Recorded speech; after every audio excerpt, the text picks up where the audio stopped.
So when we want to calculate normal distribution, we need to use the following formula. So N is our total number of times that we do something. C, R is the one that we want. P is always the probability of success, that that thing did happen. And Q is the probability of failure, that it didn't happen. Because with normal distribution, it's always something did or didn't happen. There's only two outcomes that we can look at. So that's why we always have P and we have Q. And our total probability is still always 1. So if we have P, we can say 1 minus that value will give us Q. And we took that probability of success to the power that we want times the probability of failure to the power of everything else that we don't want. So if we look at that in an actual example, so I have, in a certain country, the probability that a child owns a bicycle is 0.65. So the child owning the bicycle is 0.65, so that is the probability of success. So that means that P is going to be 0.65. So then Q is going to be 1 minus that, which means that Q is 0.35. So now a random sample of 15 children from this country is chosen. Find the probability that more than 12 own a bicycle. So I want the probability that more than 12 children own the bicycle out of the total of 15. So if I want more than 12, that is going to mean I'm looking for the probability that there was 13 or 14 or 15. So because I said or, it means I'm going to add each one together. So now for 13 specifically, I'm going to use my formula that I have, and I want total C, what I want. So the total number there was 15.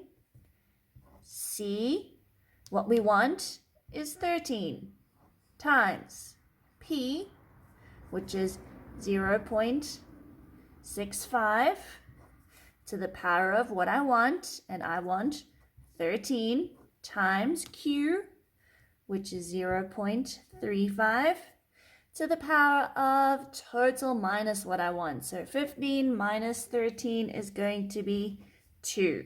So these numbers must always add up to the total that I have. Okay, so that would be for 13.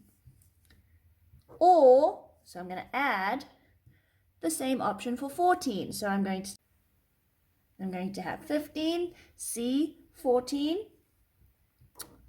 P, which is 0.65 to the power of what I want, which is 14, times Q of 0.35 to the difference. So 15 minus 14 is 1. Plus, my last one is 15. So now if I look at 15, that is the total. So that is 15C15 to the power of P to the power of 15 times Q to the power of 0. So now 15C15 is the same as saying 1. And then our Q to the power of 0 is also the same as saying 1. So instead of writing that out the long way, we can literally just say 0.65 to the power of 15, because it's the equivalent of timesing it by 1. So whenever I want the maximum number, I can say P to my total of N. If I want the minimum and I want 0, 0 would be the same as saying 15C 0, 0.65, 0, which means that then I'm just going to have Q to the power of N. So those are the two shortcuts that I can have, either P to the power of N or Q to the power of N.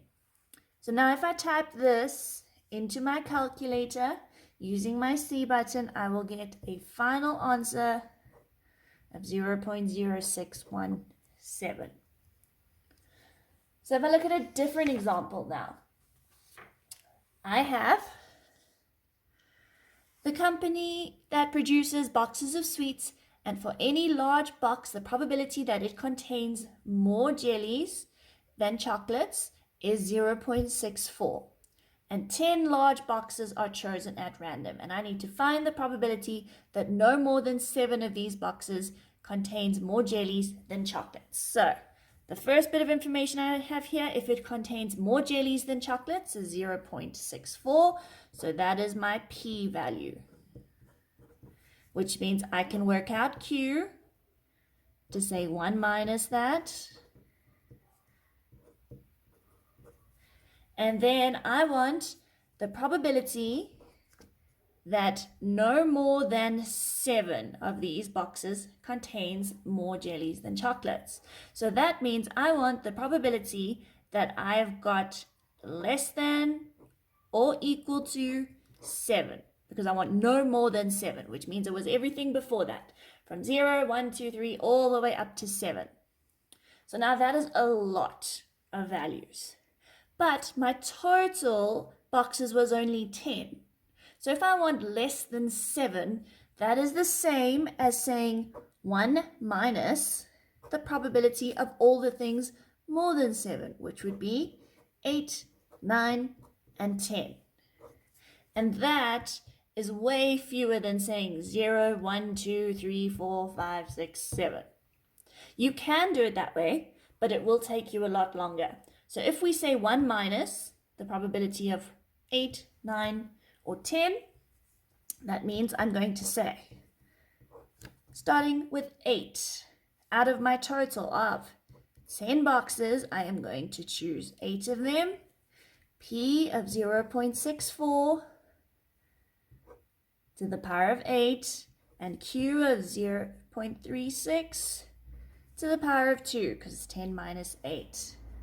Or, so I'm going to add 10c9, 0.64 to the power of 9, and 0.36 to the power of 1.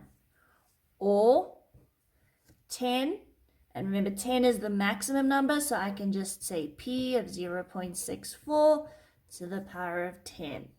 So now I'm going to type that in brackets and subtract it from that. So that's the same as saying 1 minus, if I type 10c8, 0.64 to the power of 8 times 0.36 to the power of 2, in my calculator I get 0.164156 plus my next one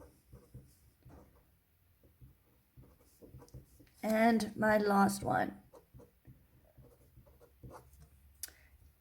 And if I say 1 minus all of those added together, I get my final answer of 0.759. Okay, so in my next example, I have that on any given day, the probability that Moana messages her friend Pasha is 0.72. Find the probability that for a random sample of 12 days, Moana messages Pasha on no more than 9 days.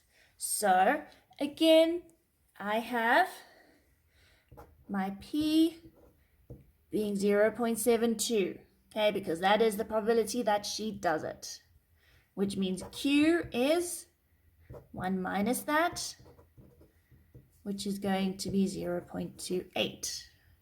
And now I want the probability that in a random sample of 12 days on no more than 9 days that she messages. So that means that I want everything less than or equal to 9, because it's got to be no more than 9. So 9 is the maximum. So if I want that, again, it's out of 12, which means it's going to be 0, 1, 2, 3, 4, everything up to 9. Okay? But it's a lot easier then to say 1 minus the probability of just 10, 11, and 12, because that's a lot less to calculate. So if we use that, we can say that equals to 1 minus my total of 12 days, C, 10, times P of 0.72 to the power of what I want, times Q to the power of the difference, plus my next one for 11, so 12C11, 0.72 to the power of 11, 0.28 to the power of 1, plus my maximum, so 0.72 to the power of 12. And if you type that in your calculator, you will get a final answer of 0.696. And now if I look at the second part to this question, it says, Moena messages Pasha on January 1st. Find the probability that the next day on which she messages Pasha is January 5th. So that means she messaged on the 1st of January.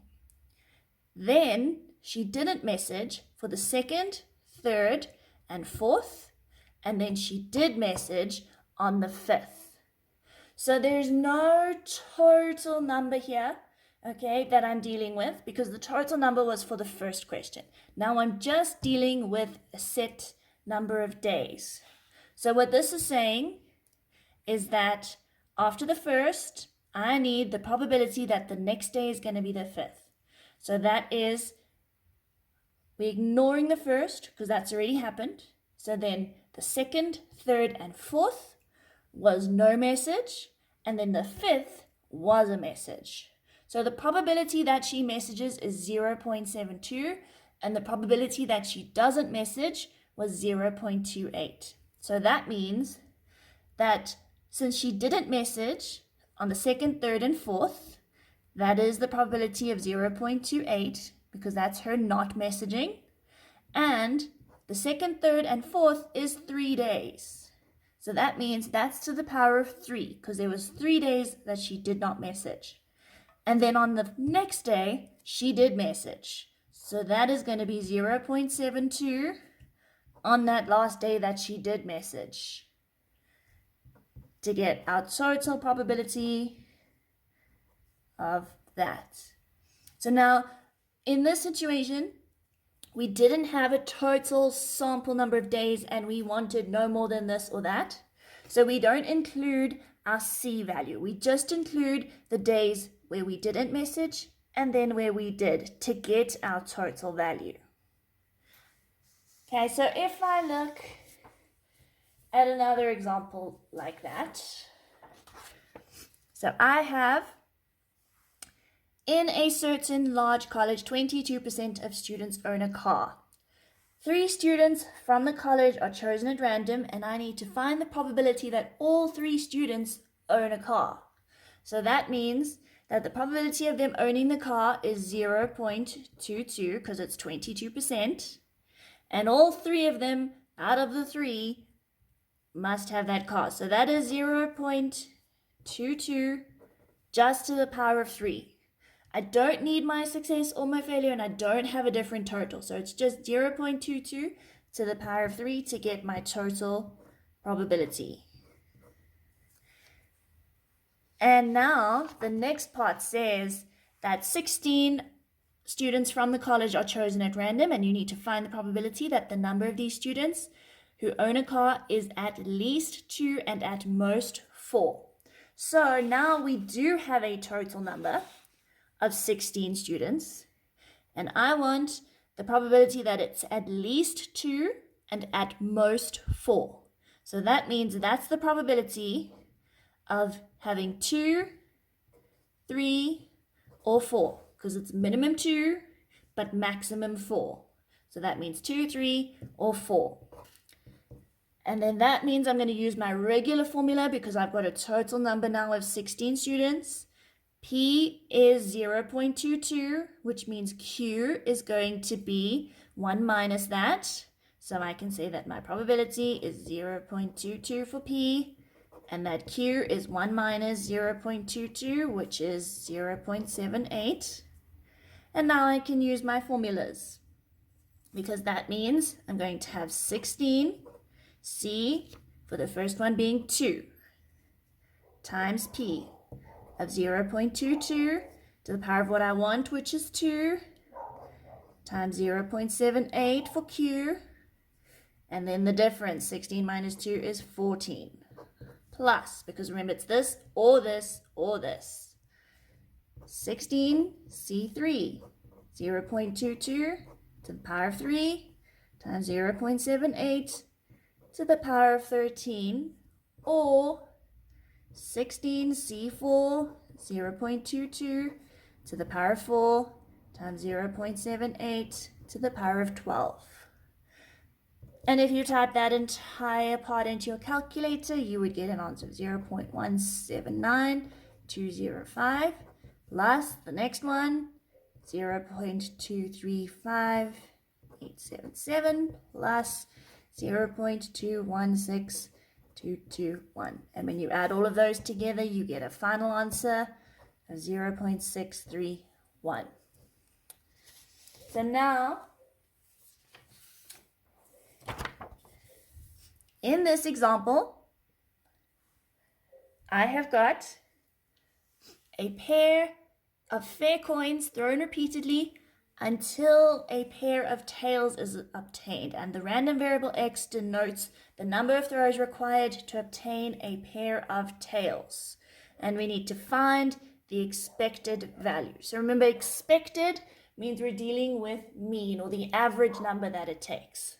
But now in this situation, again, I don't have a total number that I can use.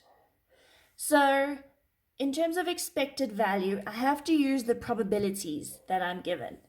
And I can say that an expected value in this case is going to be a total probability divided by the probability of the thing I want, which is going to be p. And a total probability is 1. Now I just need to work out the probability of the thing I want. And I want a pair of tails. So a pair of tails means I threw tails and then tails. So that means between heads or tails, the probability of getting the first one is a half times the next tail is a half. And a half times a half is a quarter. So that means I'm going to say 1 divided by a quarter to get my expected value of 4. Then it says, find the probability that exactly 3 throws are required for a pair of tails. So just like that last one with the phone calls, if I want exactly 3, but I don't have a total number that I'm working with like I did before, that means that on the first try, I didn't get a pair of tails. On the second try, I didn't get a pair of tails, but then on the third try, I did, because it takes exactly 3 times to get the tails. So that means it's the probability of not getting tails and not getting tails and then getting tails. So not getting tails would be 1 minus getting tails. So that would be 3 over 4, because getting tails is 1 over 4. And I did that twice before I got my tails on that last try. So if you type that into your calculator, you would get a final probability. And then it says, find the probability that fewer than 6 throws are required to obtain the pair of tails.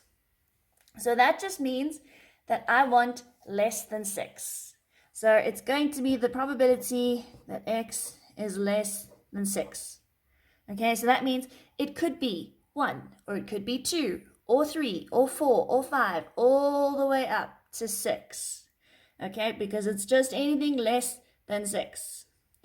So I could work it out each for every single one, but the easiest way is to then say 1 minus not getting your tails all the way up to 5. So that means 3 over 4 5 times, because it means I want everything fewer than 6. So I could have got it all the way up to the 6th time, but that could also mean that I didn't get it for the first 5 times. So that is eliminating all not getting our tails for the first 5 times to give us the total probability, and that would be any amount of times less than 6. So if we look at that in a different way, I could look at this example, and this example is saying that an ordinary fair dice is thrown until a 6 is obtained. And now I need to find the probability that obtaining a 6 takes more than 8 throws. So that means that from the first throw all the way up to the 8th throw, I did not get a 6, because it's the probability that getting a 6 takes more than 8. So it's the probability that I want more than 8. So that means it's not getting a 6 for those first 8 times. So all the other numbers, except for the 6, means that probability is 5 over 6 on a normal fair-sided dice. So that means that's going to be to the power of getting that 8 times, first of all, to give me a total probability. Now, 2 ordinary fair dice are thrown together until a pair of 6s is obtained, and the number of throws is denoted by the random variable x. And now find the expected value. So just like before, the expected value when I don't have any other numbers is going to be with the probabilities, and I'm going to take the total probability of 1 divided by the probability of getting what I want. So my expected value of x is going to be my total over p. And the total is 1. And now the probability of getting 2 6s is going to be getting the first 6, which is 1 over 6, and then getting the second one. So that's times 1 over 6. So that means that's going to be 1 over 36. And if you type that into your calculator, you get a final answer then of 36. So then, now I need to find the probability that obtaining a pair of 6s takes either 10 or 11 throws. So that means I want the probability that I'm either going to get 10 throws or the probability that I'm going to get 11 throws. But again, I don't have a total number of throws that I'm looking at, so I can't use my total C. So what I need to do is just use the probabilities of getting my 6s and not getting my 6s. So if getting my 6s is 1 over 36, not getting them would be 35 over 36. And now it takes 10 throws to get those 6s, which means on the first throw, I didn't get it. All the way up to the 9th throw, still not getting it, but then on the 10th time, I did get it. So that means it's 35 over 36 because it's not getting the 6s that I wanted for the first 9 times. And then on the 10th time, I did get it. So that is 1 over 36 on that 10th time. Or, so now I'm going to add getting it on the 11th time, which means the first 10 times I didn't get it. So that's to the power of 10. And then on the 11th time, I did get it. So that 1 over 36 is then that last time that I did get it. And if I type that in my calculator, I get an answer of 0.0425. So then if I look at one last example of these kinds of questions, I have Kayla competing in a throwing event, and a throw is counted as a success if the distance achieved is greater than 30 meters, and the probability that Kayla achieves success in any throw is 0.25. Now I need to find the probability that Kayla takes more than 6 throws to achieve a success. So that means it's the probability that our x is going to be more than 6. So that means that for the first 6 times, because it's everything more than 6, which means 7, 8, 9, etc. But everything before that, it means was a failure, because I don't have a total that I'm working with now. So I can just say my probability of failure, which is going to be 1 minus success. And if you say 1 minus 0.25, it's 0.75. All to the power of getting that failure the first 6 times. So it's to the power of 6, because she takes more than 6 throws to get her success. So that means it's 1, 2, 3, 4, 5, 6 was a fail, but then on the 7th she could have had success. So I can simply say 0.75 to the power of 6 to get my probability. And then find the probability that for a random sample of 10 throws, Kayla achieves at least 3 successes. So now I've been given a total n because it's in a sample of 10 throws. And I want where she achieves success at least 3 times. So that means it's the probability of everything greater than or equal to 3, because it's at least 3. So it's 3, 4, 5, 6, 7, all the way up to 10, because now I've got a total number of 10. So the easiest thing to do, because that's a lot, would say 1 minus my probability of 0, 1, or 2, because those are not included, because it's everything 3 or higher. So that's the same as saying 1 minus 0. So 0 is going to be q to my total power. So that's 0.75 to my total samples, which is now 10, or 1, which is going to be 10, C1, 0.25 to the power of 1, 0.75 to the power of 9, plus 10, C2, which is going to be 0.25 to the power of 2 times 0.75 to the power of 8. And if I type that into my calculator, I get a total answer of 0.474. So now as soon as you see that there was a sample of a certain number of times, there you use your regular formula. Whenever you don't have that total number, you can just use the probabilities of successes and failures to get your total number. So just don't get confused, because if you add in that C value when you don't have any total to work with, it will change your final answer.